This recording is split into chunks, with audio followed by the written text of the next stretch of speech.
મધ્યપ્રદેશમાંથી ગુજરાતના મેટ્રો સિટીમાં mephedrone નામક drug ઘુસાડવાના ષડયંત્રનો Kheda જિલ્લા પોલીસે પર્દાફાશ કર્યો છે. ખેડા પોલીસને સેવાલિયા પાસેથી ગોપાલ નામના એક ઇસમની ધરપકડ કરી હતી, જેની પાસેથી 149 ગ્રામ એટલે કે ₹15 લાખનું મેફેડ્રોન ડ્રગ્સ પકડાયું હતું. જ્યારે FSL તપાસણી કરવામાં આવી ત્યારે આ મેફેડ્રોન ડ્રગ્સ એટલે કે જે પાર્ટીઓમાં વપરાતું હોય છે તે ડ્રગ્સ હોવાનું પોલીસને જાણવા મળ્યું હતું. પોલીસે સમગ્ર મામલે ગોપાલ નામના ઇસમની ધરપકડ કરી હતી, જેની પૂછપરછ કરતા તેના કુટુંબી માસી સાસુએ જ મધ્યપ્રદેશથી તેને આ ડ્રગ્સ લઈ મોકલ્યો હતો અને રાજકોટમાં આ ડ્રગ્સ સપ્લાય કરવાનું હોવાનું તેને જણાવ્યું હતું. મહત્વની બાબત છે કે આ ડ્રગ્સ સપ્લાય કરવા માટેની એક ટ્રીપના ગોપાલને ₹10,000 મળતા હોવાની તેણે કબૂલાત કરી છે. એક ઈસમ કે એનું સ્પેસિફિક વર્ણન મળી આવેલું.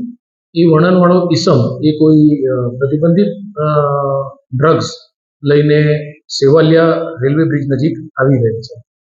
જે NDPS એક્ટની જે મેન્ડેટરી જોગવાઈ હોય એ જોગવાઈનું પાલન કરી અને સરકારી પંચો સાથે આ ઈસમને ઝડપી પાડેલ.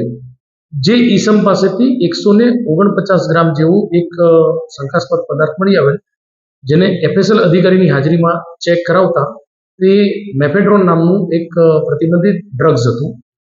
જે પ્રતિબંધિત ડ્રગ્સ એ પાર્ટી ડ્રગ તરીકે પણ વપરાતું હોય છે અને નાર્કોટિક એક્ટ હેઠળ એ બેન છે.